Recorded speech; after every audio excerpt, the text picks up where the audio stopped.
Hey everybody, it's your favorite host, Marcus Norman, your favorite gentleman of the Gentleman Style Podcast Show. Today we are interviewing this special guest. I am so excited to have her on the Gentleman Style Podcast Show. And I love it. And you're going to see it. You're going to see what I've been seeing for the past 2 weeks. This woman's drive and her passion and her ability. She has the biggest heart on the planet. I don't know what to say. You just have to see for yourself. Stay tuned. Stay with us. This woman is of epic proportions. Here we go.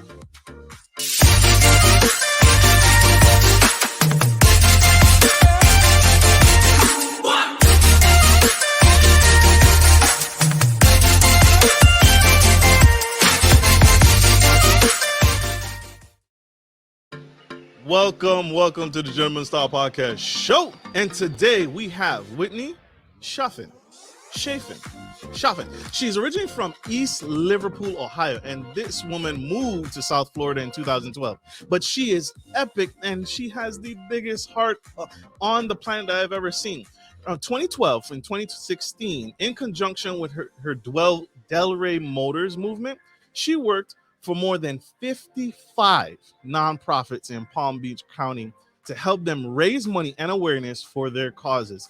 And she was able to donate $25,000 to nonprofits and a nonprofit called the Place of Hope in her adventures. She also has built out a community, a home, providing support and resources for people who need a second chance in life. And we're going to get into that. We're going to talk about what that took and the heart and the passion and the never-ever ability to not give up that this woman conveys. She's also competed in the Miss Florida USA pageant, and she is lovely, y'all.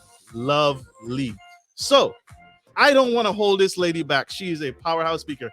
Help me welcome to the stage the incredible Miss Whitney.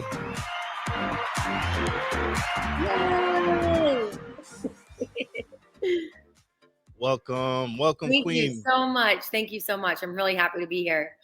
And thank you for the amazing introduction. I don't know that anybody's ever said that about me, so I sincerely appreciate it. What? Ma'am, your resume is extensive. You did all the work, and you're not stopping there. You have so much to give and so much you've done and so much you've accomplished, and it is absolutely profound. But I first things first, I got to ask, what's something that you do? Because to achieve all the things that you have done, what's something that you do that you would contribute to your success? What's a morning routine or a daily habit that you have? So I have to attribute a lot of my success to God. I really have to say that. And I have to say also to the practice of gratitude, which I feel like is biblical, but I'm also really into like the laws of attraction and manifesting your dreams and all those things. So it kind of all comes down to a little routine that I have. It's changed a little bit because now I have a 6-month-old. So I used to, as soon as I wake up every morning, put on like a guided meditation to kind of amp up the energy in the morning. But sometimes the order of events will change because sometimes I'm tending to a diaper change or a feeding in the morning. I also have 3 animals now, so there's other priorities first. But I would say within the first hour of waking up, I do some sort of guided meditation, some sort of positive affirmation. I make a cup of coffee and I write at least 10 things I'm grateful for every single day. And then that same thing I actually do at night. And I think the nightly routine is just as important as the morning routine, because a lot of times you've probably heard the saying, like, don't go to bed angry or never go to bed, if you're in an argument with your spouse.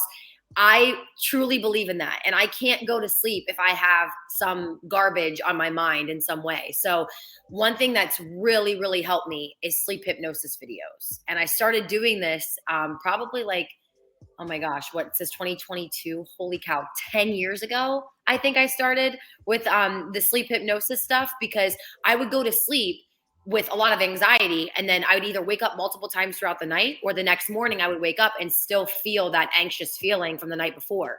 So when I would do a sleep hypnosis video, it would almost like clear out my mind. That way the next morning when I wake up, I'm truly waking up fresh and invigorated and like excited and just like a clean slate almost. So sleep hypnosis at night, meditation in the morning, being thankful and being grateful, I think is the biggest way to get whatever it is that you want in life.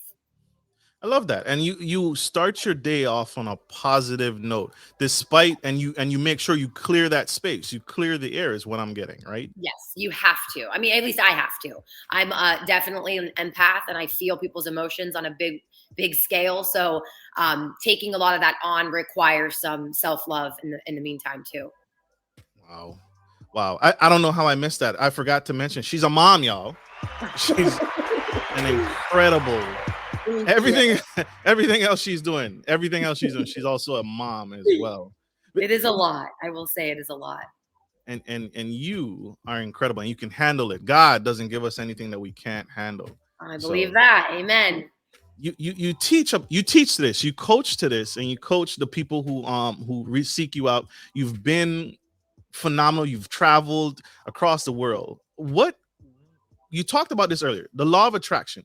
Can you tell us how that has impacted your life and how people can use it and how it's played a vital role in your life? Yes. So I kind of got hip to the laws of attraction through the book The Secret. And I have to credit my mom. She's always been this person who's like, thinks she's going to win the lottery and believes it to her core. She's like, I'm going to win that mega ball someday. She doesn't even need to win the lottery, but that's just in her brain. And that's what she wants, is to win. So she kind of like really started getting into the book The Secret, and like your thoughts are everything, and the power of your thinking, and all that kind of stuff. And I didn't really want to go that route until I was almost forced to. I feel like, I think until you have enough pain in your life, you don't really seek out the change that you actually need. And so I was pretty much in a desperate place in my life. I feel like I was in my own sort of rock bottom mentally, that I was seeking whatever I could to find hope. And one thing I started doing is reading The Secret, and really getting into the gratitude practices, and also understanding how you can literally manifest anything in your life. And as much as you want to manifest all good things, if you're thinking negatively or you're giving off a negative energy, that's what you're going to bring in. So I started kind of dissecting the science of it.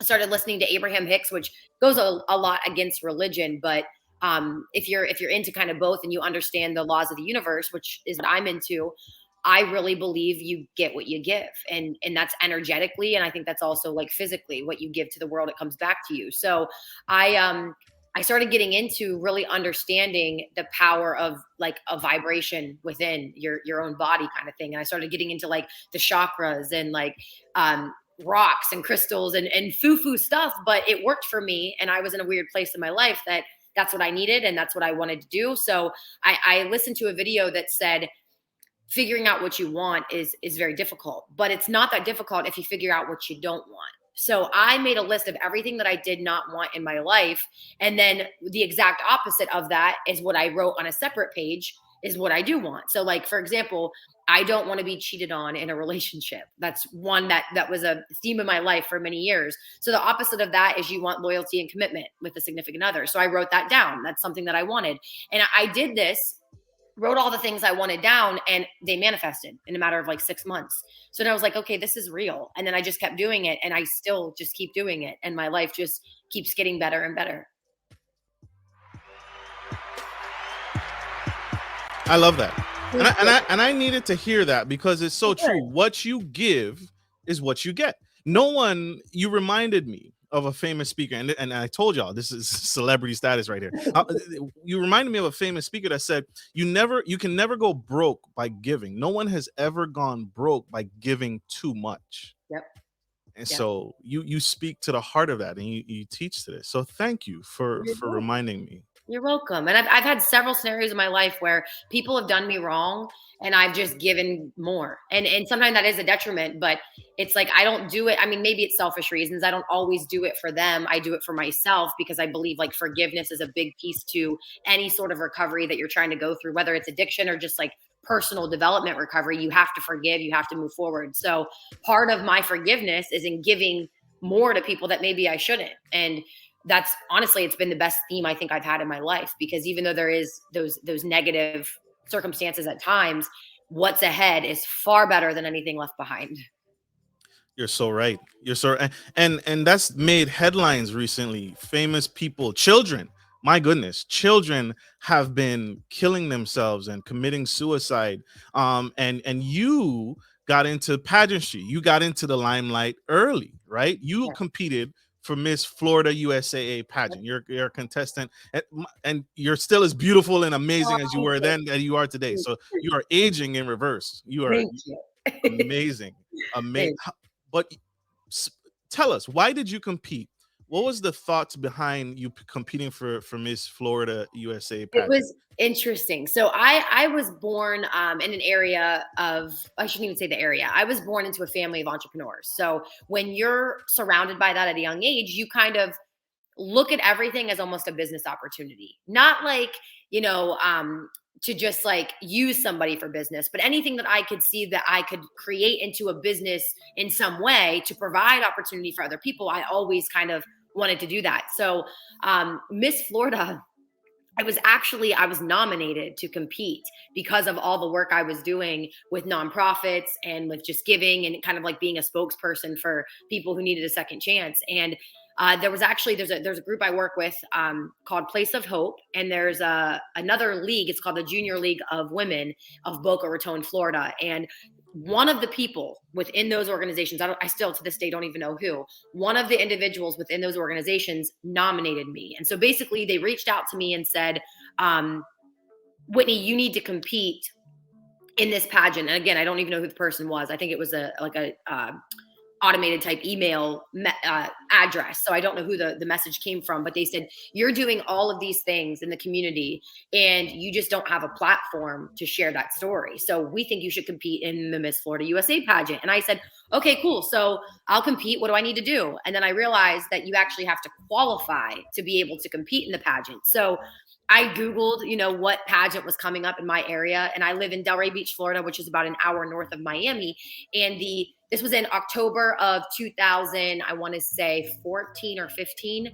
And the most recent pageant for the new year was in January. It was January 11th, and it was the Miss Art Deco pageant. So if I were to win that pageant, I would represent the art district of Miami, essentially South Beach, and would have to kind of travel there on a regular basis to do events and all that stuff. So I don't take anything lightly. Anything I do, I again treat it like a business. So starting October 31st of that year, I started training for the Miss Art Deco pageant. I started jump roping. I was drinking a gallon of water a day. I started drinking matcha green tea, which was making me lose weight. And I was, you know, had the energy to get through the day. I didn't need any other caffeine besides that. And I just kind of monetized everything as well during that process. I get to the Miss Art Deco stage in January, and then I won that pageant. And then when I won that, I qualified now to compete in Miss Florida. So I really did it because I was nominated, but the whole real intent was to get the message across about second chances and that everyone deserves a second chance. At the time, I had no idea what that even meant, other than the pageant was a second chance for me, but it's evolved so much since that day. And now I basically live my life by second chances.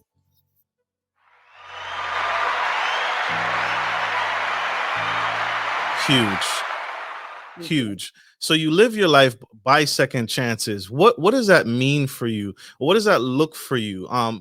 Because I can only imagine with going through that process, even though you treat it like a business, there has to be bouts of moments where you're feeling not so great or not so powerful or not feeling at your best. How in those moments, how did you handle it, and what were you experiencing while preparing for that competition? So it's interesting. After Miss Art Deco, I was almost in disbelief. Like I couldn't believe that I won a pageant when I was not a pageant girl. And I give so much respect to girls who compete there because it's literally a whole thing you have to go through. You have to learn how to walk. You have to learn how to pose. You have to learn how to do your makeup, how to do your hair, how to stand properly, how to be polished. And I am not politically correct. I throw a cuss word in every, you know, couple sentences and stuff. I'm being on my good behavior right now, but to be honest, I'm not politically correct. So a lot of times in that whole pageant world, I was never a tomboy, but I basically had to learn how to be a girl and how to be professional in that setting. And so the first challenge was being polished. And then the second part of that was kind of the mental capacity of taking things seriously in that light, because now it was like okay, there's actually a real chance that I could win this pageant, because there were people, they were writing blogs about me saying that I was projected in the top 10, that they thought I could take it. Some people were saying I was too short, I was too thick, because I'm 5'5" and I'm muscular, and most pageant girls are 5'9" and taller, size 0. And I was not really the epitome of what you would expect to compete in a pageant. So there were some mental challenges there, but it was almost like I use it as fuel, I guess, maybe as motivation. I don't like negative reinforcement, but if somebody tells me I can't do something, watch out, because I'm ready to play. And that's how I felt the whole time. It was like almost like I had a little bit of a chip on my shoulder at the beginning. But then as I was actually seeing my body change and seeing people gravitate to me in a different light, I kind of had like a moment where the mentality switched, and I was like, wow, this is not about me. It was never about me. It's about what this stage can do for others if I have the opportunity to get on that microphone and say something. And I think that was actually around my birthday, which was April. So from January to April, it was kind of this mental journey. And then by the time I reached my birthday, that was a big deal. I got baptized on my 25th birthday. I can't remember what else kind of led me to that point, but by the time I went to compete on the stage, it didn't even matter if I won. I didn't even care anymore. It was like, this is not for me. And that whole journey of people following what I was doing to lose weight and to get sponsorships and to promote other organizations and promote other people, and the people I was able to kind of touch along the way is what made it worth it. And then kind of to tie back to your question, right after the pageant, you're competing and you're striving and you have this huge high naturally in life.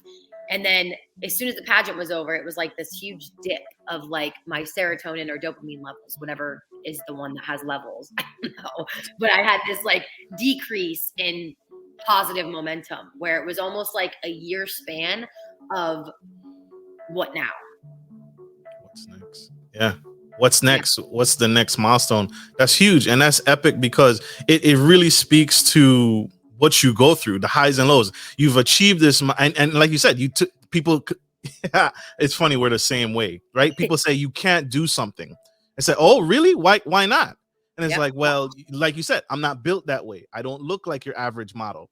I'm muscular and tall and shorter than your average model. So it's like, let me show you otherwise. Let me prove you wrong. And you did that.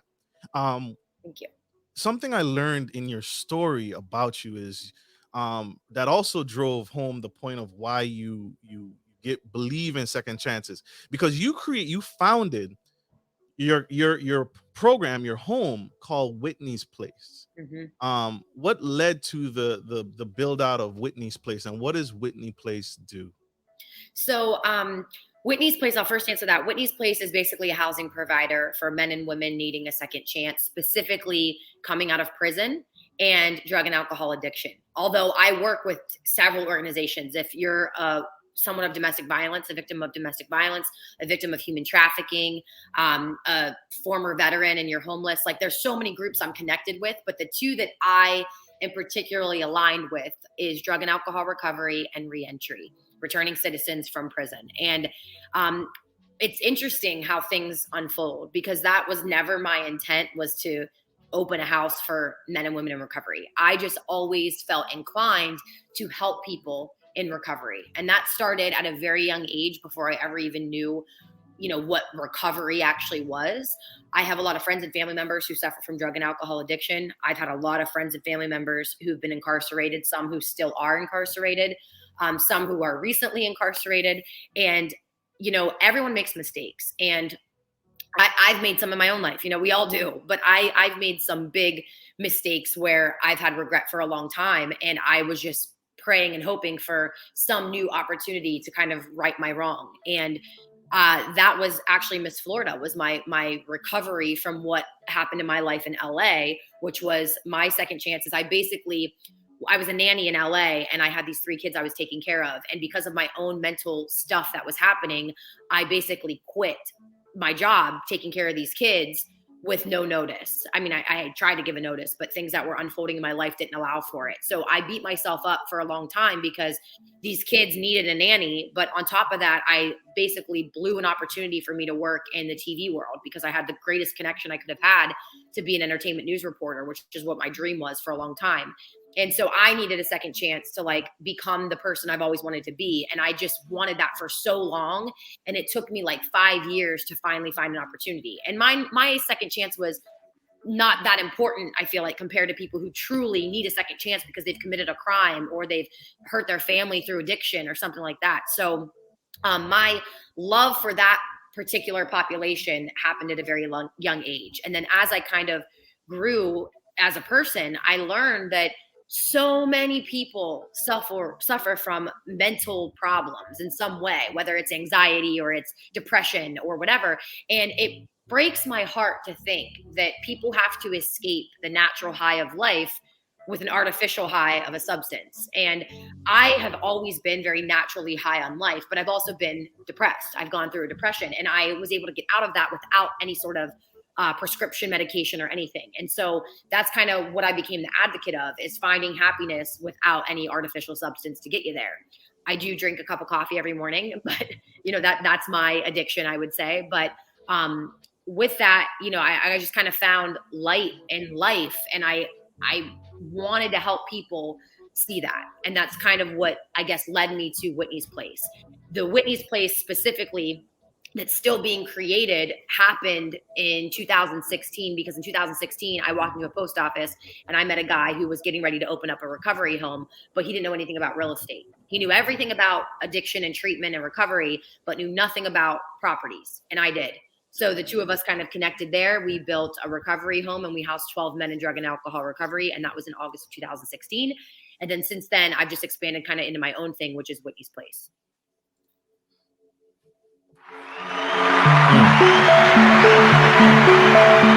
What kind of services does Whitney's Place provide specifically? Because you mentioned drug and alcohol addiction. Any other addictions or that are out there that you also aid to? And what kind of sources or aid do you provide to people who come there and seek you out? So any addiction, whether it's drugs, alcohol, sex addiction, gambling addiction, whatever it is, I'm connected to treatment centers that can help that individual get treatment. I personally am not a treatment provider. I am a housing provider. So I can provide resources for living. But usually to get to a house, you have to go through some sort of treatment program. At least that's where the model's at right now. The goal, because I understand real estate, is to eventually help these individuals also obtain home ownership, because I know it is very difficult to find a place to live if you've got a criminal record. And if you do have an addiction problem, this is not to discriminate, but it's likely that you may also have a criminal record just because of what your addiction sometimes can make you do. So I know that it's difficult to find housing for that reason. And it's also difficult to find a job. And so I can help with job placement. I can help with housing, even if I'm not the actual provider. I have other providers that I can refer people to, with getting a college degree.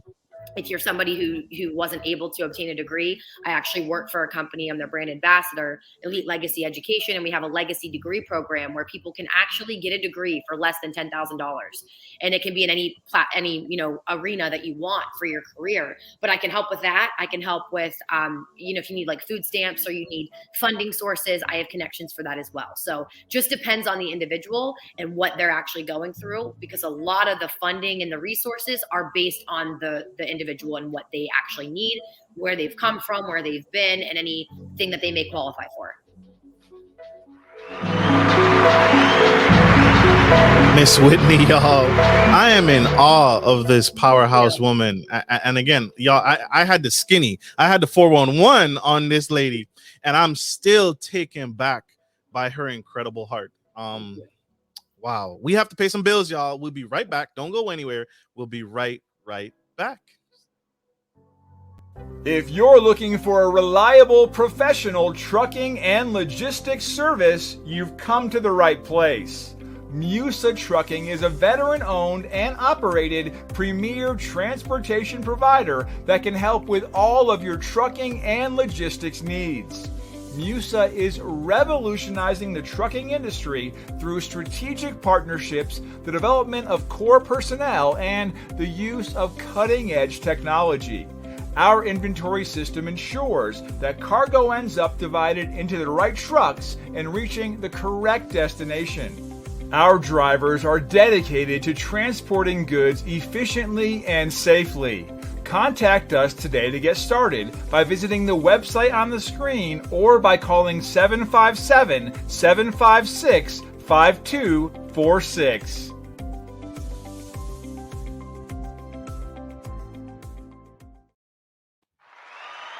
We have the incredible Miss Whitney, and she is spilling the tea on all the incredible things she's done, all the incredible work she's doing today, and how she, even herself, has a heart for people who suffer from any kind of addiction, sexual, drug addiction, molestation, and has created a space that is still growing, a safe haven for those that need an outlet, those that need a place to call home.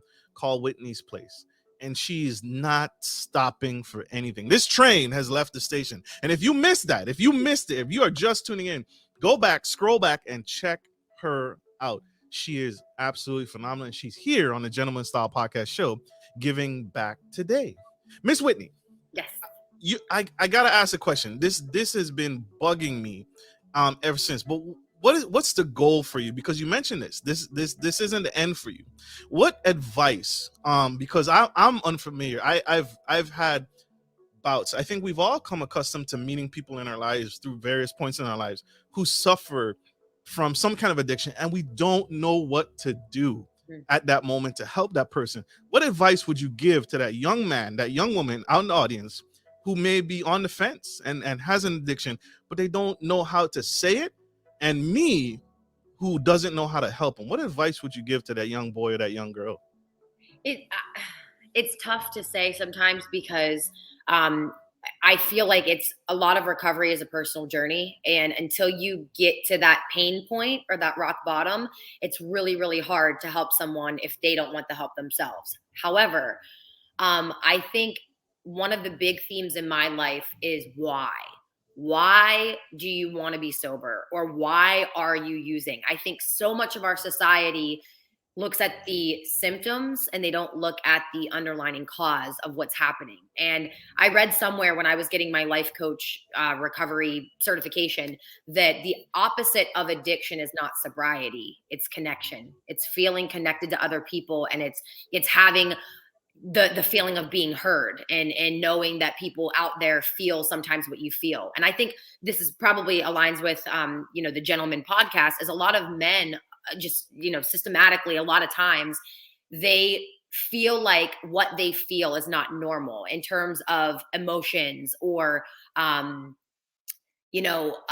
am I making the right choice or whatever? That's what I found with a lot of the guys I've worked with, that they have doubts in themselves and they aren't sure that other guys feel that way too. They think maybe something's wrong. So they feel like something's wrong with them, and now they're depressed, and now maybe they're looking for some sort of substance to fix that problem, whether it's an upper or a downer or whatever.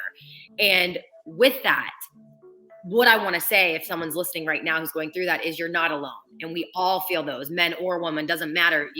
We all feel those sort of emotions, but you have to figure out what's the most important thing to you. What is it that you want out of life? Is it that you want to be happy? Is it that you want to be sober? Is it that you want a family? If you don't know what you want, then how are you going to know why you want it? And then once you figure out why you want it, then you can determine if that's more important than what you're currently doing. And it's a whole process that would take some time. There is a book I would recommend. It's called Unwinding Anxiety. It's by a guy, I can't even remember his name off the top of my head, but what it basically goes through is it helps you understand your habits and what triggers you to create those habits, and then how to actually resolve them. And I've read a lot of books on like the psychology of why we do what we do, but this is the first book I've read that actually gives you practical steps to overcome whatever those triggers are, so you can create better habits for your life. A lot of our addictions or whatever it is, sometimes it's just habitual, and it's just that we're so used to subduing a problem with a substance or with something else, whether it's overeating or it's overindulging. We a lot of times will create that habit in our life, and then anytime we're triggered by it, we're just going to go to that habit, and we don't even know we're doing it until it's too late and we're at a position where we have to face the truth and have that pain in our life. Or I'm on a television episode of 600 Pound Life. Yeah, exactly. Yeah. Exactly. You never know. It's too late. Yeah. What is a certified recovery life coach? So I guess I'm a progressive recovery life coach, which I say I guess just because I don't really know what the whole the title is for, but I am essentially a life coach, but I have a specialty in helping people who have some sort of addiction. And honestly, the root of figuring it out is figuring out the why and your mission and your vision and your purpose of why you want to be sober or you want whatever it is you want. That's what I learned when I got the certification. And so basically, if somebody is suffering from addiction or they're just suffering from depression, I would say too, they could reach out to me to be able to help them overcome that. I used to do it as a volunteer and I still do, but there are actually people who would pay now to have the service once they get to a certain point. So it just depends where the person's at in their recovery. If they're brand new, a lot of times I do it on a volunteer basis. Makes sense. Makes sense. Miss Whitney, you do so much. You do an incredible job and you balance it all and you somehow manage to keep your hair and don't lose your shirt over any of it. What's next? What do you have coming down the pipeline? What's in store for us? So right now, I do have my son. He's 6 months old and I'm getting married in June, actually. So the next thing this weekend is my bachelorette party. So that's the first thing. But I've been kind of in this transition right now because the recovery and reentry population is very close to my heart. And I don't think I'll ever close the door on that group or that mission. But I am really inclined to help children. And I know that there's a lot right now with the future generations that just aren't aware of like the reason for procreating and the reason for having big families and the reason for a lot of those things, in addition to our huge human trafficking problem as a nation. And so I think my shift is going to be more in the foster care area. I think that's where it's going to end up heading in the next, I would say, 5 years.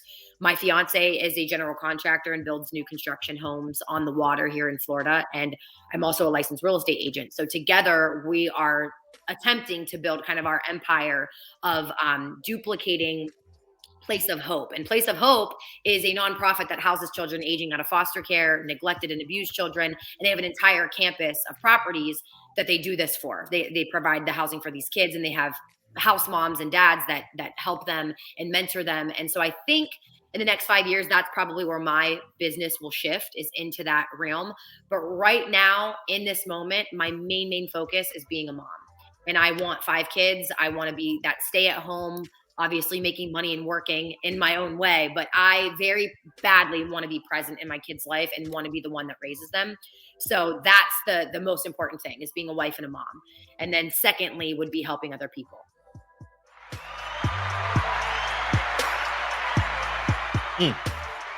Miss Whitney, this is a famous quote by you that I found in research, but what you talk about this and you teach this, you talk about building profit and purpose. What does that mean to you?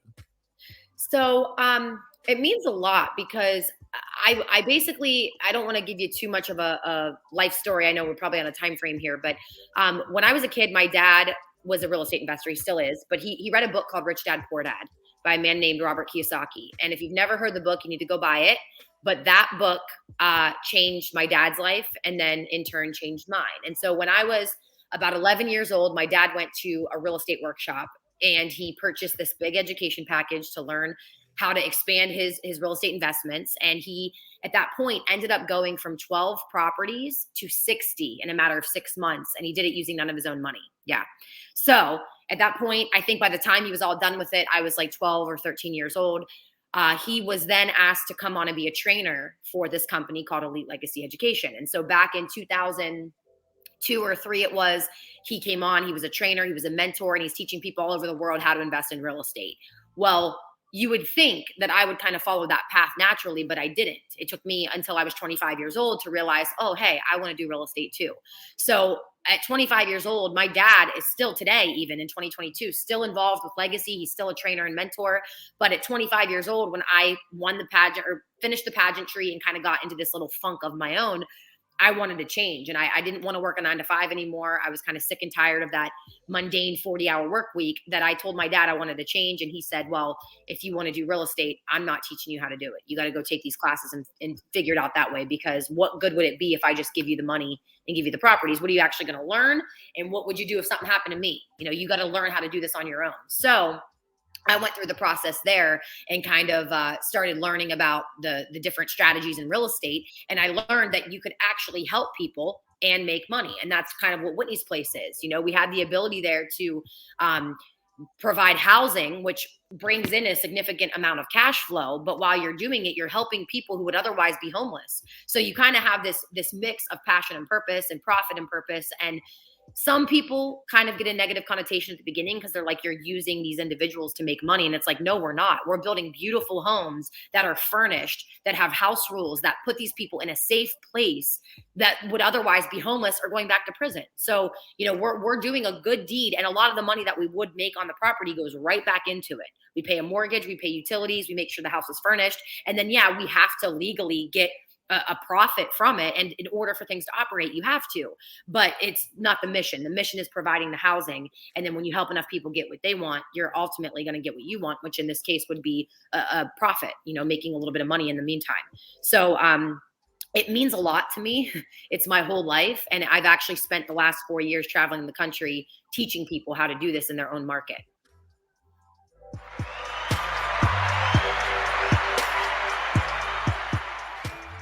Huge.